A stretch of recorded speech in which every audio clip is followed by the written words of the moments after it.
როგორ აისახა სოფლის მეურნეობის მიმართულებით დახარჯული ფინანსები ეკონომიკის ზრდაზე.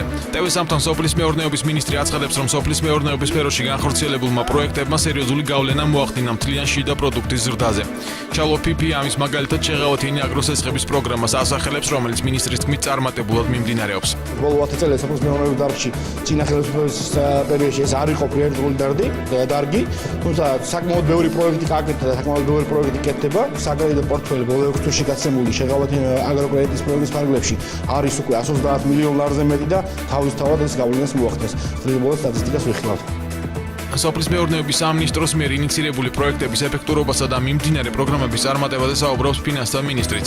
ნოტარ ხადურის განცხადებით, უწყების მიერ განხორციელებული ინიციატივები დადებით გავლენას ახდენს ეკონომიკის განვითარების კუთხით. ქვეყნის მთავარი ფინანსისტის ინფორმაციით, საქართველოს მთლიანი შიდა პროდუქტის 7-დან 8%-მდე სოფლის მეურნეობის პროექტებზე მოდის.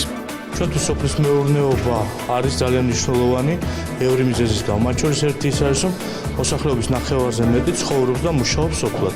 ხოლო მათ მიერ წარმოებული პროდუქცია არის მთლიანი შიდა პროდუქტის მხოლოდ 8%. ამიტომ ჩვენთვის მნიშვნელოვანია სოფლის მეურნეობის განვითარება. სამინისტროში აცხადები, რომ მიმდინარე და დაგეგმილი პროექტები ქვეყნის მთლიანი შიდა პროდუქტის გაზრდას გამოიწვევს.